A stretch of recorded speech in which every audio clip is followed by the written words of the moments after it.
Ahora continuamos con la doctora Zaira Genoveva Galindo Castro. Voy a leer su semblanza curricular. Investigadora y docente mexicana, licenciada en Sociología, especializada en el ámbito rural, 2009, por la Universidad Autónoma Metropolitana, UAM, Unidad Azcapotzalco. Especialidad en Análisis de la Cultura, 2010, por la Escuela Nacional de Antropología e Historia, ENA. Maestra en Antropología Social, especializada en estudios étnicos, doctora en Antropología Social, especializada en estudios étnicos, Cultura y Procesos Sociales 2022. Docente titular adscrita al Departamento de Ciencias Sociales en la Facultad de Estudios Superiores Cuautitlán, FESC, de la Universidad Nacional Autónoma de México, UNAM, 2015 a la actualidad, y académica titular A en el área de igualdad de género. Es integrante del Grupo de Análisis Socioantropológico y de la Red de Gestores Culturales de Toluca, Estado de México, 2022. Ha realizado investigaciones en materia de género, mujeres, identidad, etnicidad, violencia, migración, estrategias socioculturales en el Estado de México. Actualmente está participando en la elaboración de la asignatura Género, Igualdad y Cultura de la Paz, así como participando en un trabajo en conjunto con la Comisión Interna para la Igualdad de Género de la FESC, con la finalidad de erradicar la violencia y fomentar una cultura de igualdad. Ha realizado investigación en el área de docencia, procesos de enseñanza, aprendizaje, accesos y derechos en la educación superior con perspectiva de género. Se dedica a la investigación autónoma y colaborativa multidisciplinar y transdisciplinar en materia de violencia de género y mujeres, así como en materia de identidades, etnicidades y estrategias socioculturales en el Estado de México. Se ha dedicado a indagar y recuperar los derechos de niñas y mujeres migrantes de comunidades originarias. Asimismo, ha impulsado el reconocimiento de los derechos de mujeres y profesoras del espacio universitario donde labora. Ha sido responsable y corresponsable de proyectos de programa interno de apoyo para proyectos de innovación y mejoramiento de la enseñanza, PEAPIME, en la Facultad de Estudios Superiores Cuautitlán. Ha participado en diversos eventos, congresos, cursos y talleres de concientización acerca del género y el papel de las mujeres.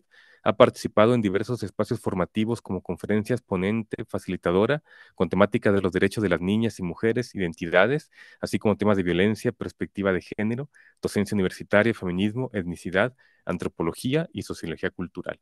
El nombre de la ponencia es La venta de niñas nahuas para matrimonio en la Sierra de Hidalgo, Puebla. Análisis de un acto de amor, entre comillas, que encubre violencia. Eh, Cedo el micrófono a la doctora Zaira Genoveva Galindo Castro. Y muchas gracias. Hola, ¿qué tal? Buenas tardes a todas. Buenas tardes a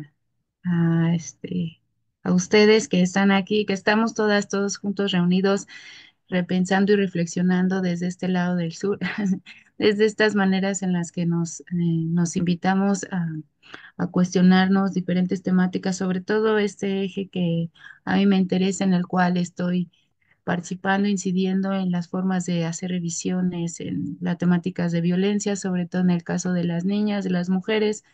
Asimismo, bueno, voy a compartir ya la presentación. Les comparto la presentación. Quiero preguntarles y si ustedes consideran que el matrimonio implica amor consensuado. No sé qué hayan pensado de eso. Generalmente pues las respuestas van en que sí, ¿no? Esta idea de construcción cultural del matrimonio sí implica una aprobación o una aceptación de los integrantes de este contrato, de este trato social. Sin embargo, ocurre lo siguiente. No sé si de alguna manera en algún momento ustedes supieron de este caso.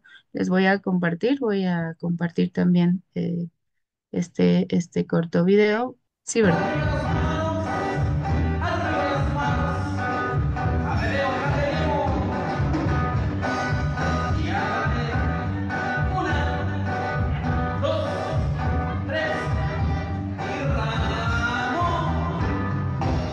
Seguimos, seguimos gozando, seguimos bailando.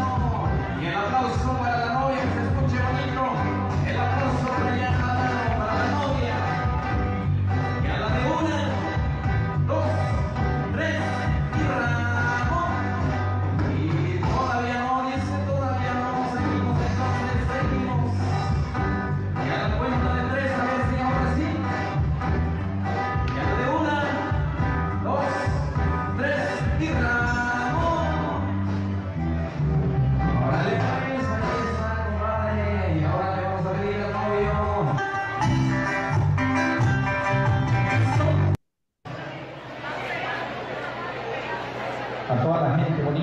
que está participando de este bonito momento. En estos momentos están tomando las fotos de recuerdo, las fotos del álbum de boda de nuestros amigazos.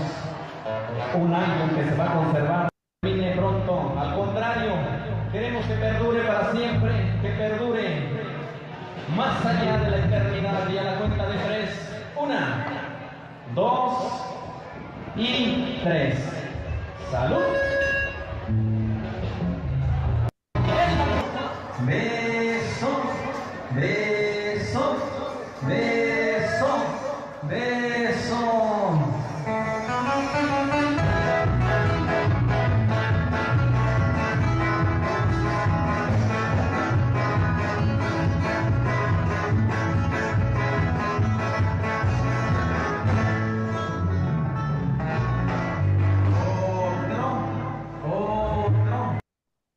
Bueno, vamos a dejarlo hasta ahí. No sé, ustedes qué sintieron al ver este video. Por ahí escriban si quieren en el chat. Sí, claro, ¿no? Ay, es un matrimonio, obligado, forzado, comprometido. De tal manera, sí, tristeza, ¿no? Bueno, ahí tienen la invitación en el chat para que lo escriban. Es un matrimonio de los tradicionalmente llamados comprometidos, forzados. Este ocurrió en Tlaxcala, ella tiene 16 años, el varón tiene 18 años. Y bueno, fíjense, algo que nos dice en una entrevista que le llegaron a hacer a Marcela Lagarde acerca del amor romántico, es que le preguntan si las mujeres somos seres de amor que buscamos amar a los hombres y ser amados por ellos en un anhelo incesante, ¿no? De realizarnos y dice, ella es un anhelo que nunca se cumple porque los hombres no saben amar así, no son educados para amar. El amor que hemos construido las mujeres lo sentimos de formas diferentes y dice, le pregunta nuevamente, ¿y nosotras queremos que nos amen así? Dice, pues claro, o sea, con la intención de pensarnos cómo hemos construido el amor. Y el amor, pues en esta idea de construcción cultural, dice, es amor a aguantar todo, ¿no? Una o dos, tres relaciones en las que nunca pues se ve o está implicada en nuestra forma de percibir realmente qué es el amor. Las mujeres, en cambio, pues amamos así, pues nuestra propia condición y algunas formas en las que construimos colectivamente y las ideas que generamos a partir de cómo es que el amor de mamá a hija, a hermanas primas hemos sabido reconocer y distinguir es totalmente distinto. Y nos menciona también, ambos géneros tenemos una relación distinta con el amor porque también tenemos una diferente manera de aproximarnos a los demás. Los hombres son adorados, el más horrible, el más violento, el más egoísta. Las mujeres para ser amadas empiezan un sufrimiento desde el primer instante porque tendrán que hacer algo. Todo el tiempo tenemos que hacer algo para ser amadas. Y bueno, en esta idea quiero como dar continuidad a la situación reflexión que traigo.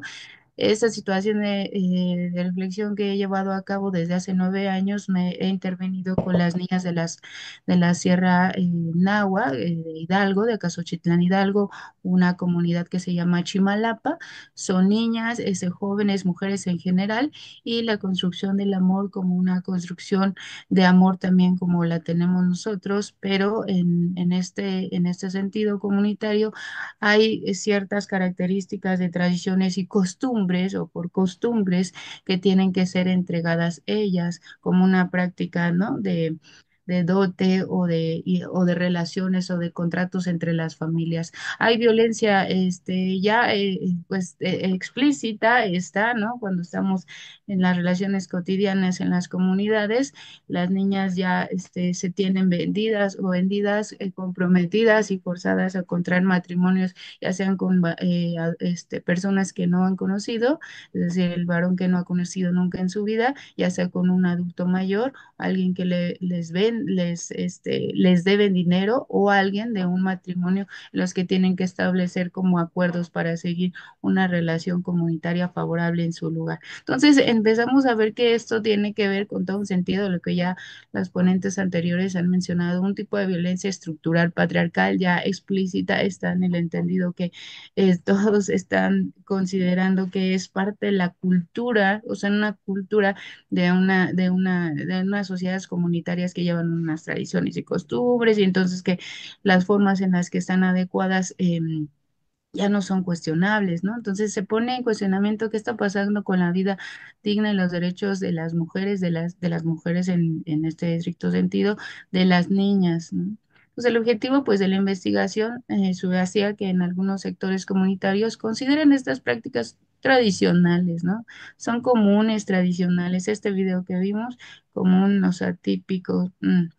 Las niñas están influenciadas por factores económicos de los controles familiares de sus propias familias, en las cuales tienen problemas de hacer pagos sobre las tenencias de las tierras o alguna deuda que tengan con otra familia de tal manera que la voz o el querer dar por entendido que no están de acuerdo no es parte de algo que se reconozca. Entonces pasa por el bienestar de las niñas y pues quedan subordinadas a los intereses, a las deudas, a las situaciones de los adultos de las familias.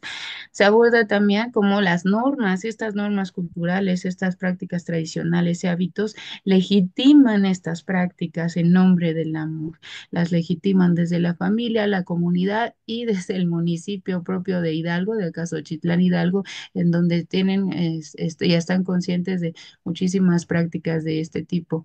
Bueno, esta investigación pues se basó efectivamente en un análisis de campo, como ya les decía, entrevistas en sectores comunitarios con las líderes y los líderes locales, las niñas, he estado realizando trabajo con ellos, trabajos de historia de vida con las niñas también que han tenido estos matrimonios y hemos intervenido para prácticas de reflexiones comunitarias con ellas en consideración de sus solicitudes, ¿no? A petición de cómo se han sentido incomodadas, violentadas, perseguidas para que se tengan que casar en nombre del amor. Se examinó entonces también este papel de las políticas públicas, los lineamientos que en el estado de Hidalgo, en el municipio de Cozochitlán, tienen instaurado acerca de reconocimiento de los usos y costumbres, ¿no? Que es algo que también invisibiliza estas prácticas violentas. Si bien pues existen estos marcos legales que prohíben el matrimonio infantil, etcétera, y todas estas lineamientos existentes, en algunos espacios de las sociedades céntricas, sobre todo en Hidalgo, en Tula y todas estas partes céntricas en Puebla, pues es insuficiente en las prácticas comunitarias, ¿no? Todavía existen estas situaciones. La inacción gubernamental, pues refuerza esta continuidad, perpetuando un ciclo totalmente constante de violencia visible, obvia, o sea, no tendríamos que ni siquiera dudarlo en cuanto a cómo tratan a las niñas y a las jóvenes, a las niñas, adolescentes y jóvenes cuando están en situaciones de deudas familiares. Entonces, ahí, bueno, este acto de amor en contextos relacionados tiene un concepto muy tradicional ligado a al matrimonio, ¿no? Que les decía al principio en la pregunta, sí, lo aceptan en la prueba como consensuado, según las familias, la tradición y la costumbre, entonces la familia de la niña recibe ese pago a cambio de entregársela al matrimonio a quien quiera. El cuerpo de la niña es pasado al servicio de otra familia. Este proceso pues se vuelve un acuerdo socialmente pactado, aceptado y fortalece esos lazos familiares y comunitarios. Sin embargo, pues este término del que hemos estado hablando, el amor que considera como protección, te van a cuidar, te va a ver, te va a vigilar, tú vas a estar en esta relación comprometida y no vas a pasar ninguna angustia, pues tiene que ser cuestionado. Y describe una transacción, es una transacción al momento que hacen el acuerdo entre familiares y comunitarios, se queda día, fecha estipulado para que la niña llegue ahí. En dado caso que aunque no conozca a la persona, pues tenga que el primer día tener las relaciones sexuales o ser violada por la persona con el que contrajo matrimonio, conózcala o no conózcala. Y los intereses, bueno, los intereses patriarcales ahí están subyacentes, es una situación de subordinación y riesgo todo el tiempo, en todo momento. La justificación de este matrimonio forzado de los menores en estas regiones donde el valor cultural sobre la autoridad de los padres predomina, el adultocentrismo de estas prácticas que son constantes en nuestras sociedades, utiliza como herramienta legitimar la transacción de los menores siempre en nombre del amor, ¿no? O sea, mencionan, es que él estaba enamorado de ti, él quería estar contigo y demás. Así que bueno, hay un tema ahí sumamente complejo.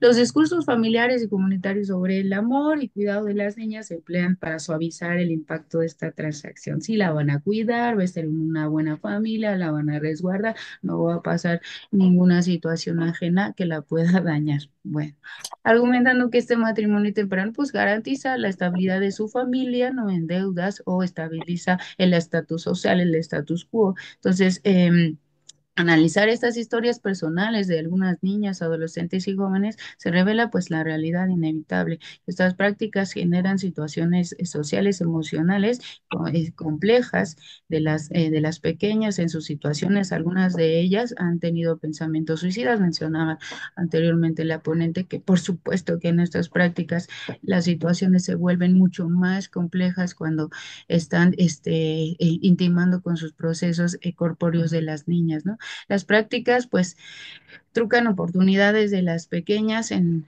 sus ciclos propios de vidas. Entonces, forzadas a casarse a tempranas edades, pues están sometidas a no ser consideradas y ser tomadas en cuenta de la menor manera en las participaciones comunitarias, ¿no? Generalmente no son tomadas en cuenta como esposas. Entonces, ahí presentamos bueno, presento un inicio de un análisis desde estas de pensamiento complejo que ya está escuchando sobre Edgar Morin, un poco lo retomo, pero retomo mucho estas perspectivas, por supuesto, feministas desde Cumes, por ejemplo, en donde habla que hay que cuestionar la cultura como un principio dador y de entendido de lo tradicional, una práctica de hábitos que debe de ponerse en consideración, porque la cultura entonces, pues, nos implica violencia si no la nombramos ni no la señalamos, que la tradición y esas prácticas recurrentes son violencias. Violencia social en los discursos familiares que las historias de vida de estas pequeñas nombran, está implicado.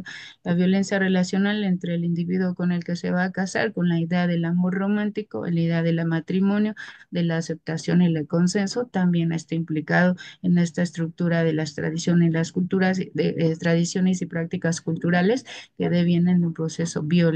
La violencia estructural, pues sin dudar alguna, que son las omisiones que se tienen en estas localidades, los líderes comunitarios, las prácticas que tienen en los municipios de Hidalgo, Acasochitlán, de Tula, de todos los lugares donde llegan algunas situaciones de las niñas porque han sido violadas. No son reconocidas como violaciones.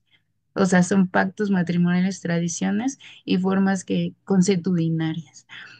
Y la violencia sistémica, ¿no? A lo que nombramos que toda esta serie de elementos en donde van escalando de forma continua a nivel del comunitario, a nivel familiar, a nivel relacional comunitario, porque no solamente es la única comunidad, esa comunidad como está en la sierra, en espacios lejanos es más o menos a 2 horas de la cabecera principal a Casochi, son más o menos 10 comunidades en la serranía que definitivamente están pasando por estos mismos procesos. Y eso porque en los grupos focales las niñas lo han comentado, ¿no? O sea, no hay manera de huir de ahí, no hay manera definitivamente. Entonces, ¿cuáles son las conclusiones de este trabajo que he estado realizando y llevo a cabo? Que definitivamente se tiene que reflexionar desde otro lado, de otras epistemologías. Estamos generando ahí círculos de reflexiones comunitarios de pensamiento de este tipo de pensamiento, llámese complejo, pensamiento que también tiene de una autoobservación y una introspección de las niñas y de las mujeres, por ejemplo, las ancianas que cuentan las historias que así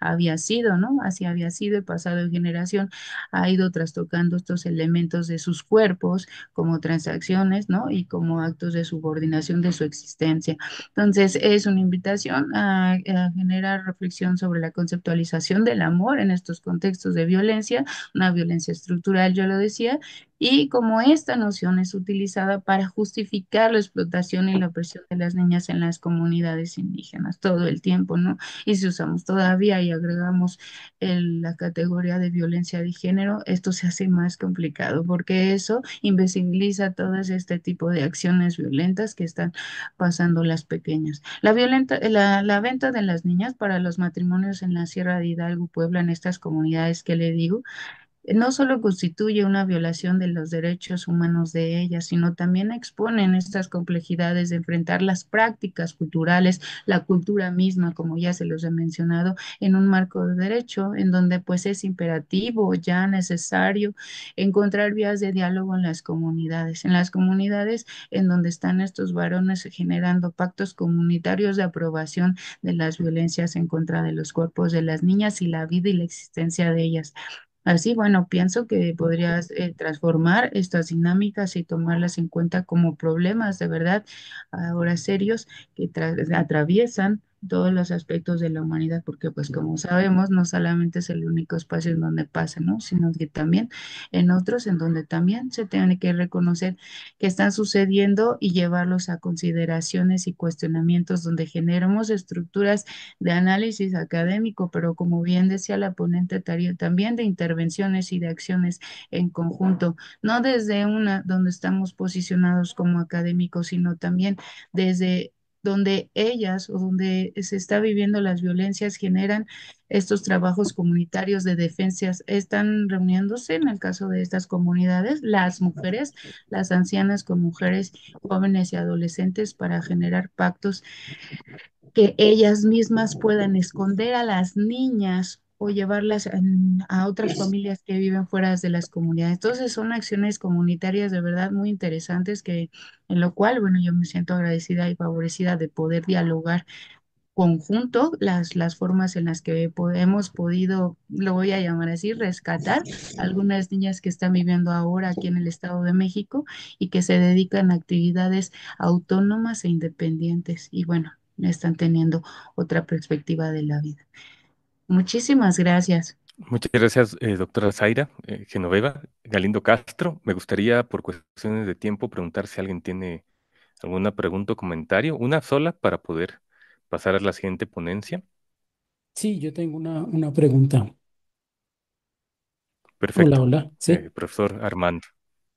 Sí, gracias. Bueno, a la profesora Zaira Genoveva una felicitación por su trabajo investigativo, por su compromiso ético con la disminución del sufrimiento humano en esas condiciones. Muchísimas gracias y felicitaciones. Y las preguntas van en dos sentidos. Lo primero, si estas comunidades nahuas son consideradas o se autoproclaman como comunidades ancestrales o custodias de algún conocimiento ancestral, etcétera. Y si en esas comunidades existen, pues no sé, mayores, sabedores, y qué dicen ellos acerca del fenómeno de venta de niños, ¿no? Que tú expones muy bien. Muchas gracias y nuevamente felicitaciones. Sí, bueno, sí, sí tienen resguardo de, por ejemplo, de la práctica de cultivos y de todo lo que tiene que ver con el espacio de las tierras en donde llevan a cabo algunas actividades rituales y de devociones hacia algunas deidades. Entonces, tienen cosmovisiones como muy propias de la cultura náhuatl, todavía las llegan a practicar los rituales, algunas danzas de la lluvia, algunas danzas de peticiones de fertilidad, por supuesto que sí. Y la segunda pregunta es que sí, sí están conscientes, o sea, por eso es lo que digo, que hay que cuestionar la cultura y por eso es que los mayores, en el caso porque ahí solamente tienen otro tema ahí, que justo las atraviesa también. Y el tema es de que solamente los varones pueden ser propietarios de la tierra. Entonces, el único consejo que tiene voz y voto en las decisiones de los agravios a la comunidad son los varones. porque pues ellos deciden las tierras. En ese sentido, por eso es lo que digo al final, lo que estaba resultando ahora interesante es que las niñas y las mujeres que ahora se han venido a migrar para venta de sus productos de aguacate, por ejemplo, aquí han tenido perspectivas distintas, de las cuales regresan con las mujeres y las niñas y dicen, es que esto es violencia, o sea, están acabando con nuestra existencia de niñas, con mi hermana, con mi sobrina, con mi prima. Entonces ahora lo que están generando son canales de comunicación entre ellas, entre ellas. Ellos no verbalizan que estas son violaciones. Nuevamente es matrimonio, porque la ama, porque se aman. O sea, siguen haciendo este tipo de comentarios, ¿no? Pues generalmente los que tienen voz y voto. Muchas gracias, profesor Armando Sanabria González, por la pregunta y doctora Zaira Genoveva Galindo Castro por la respuesta también.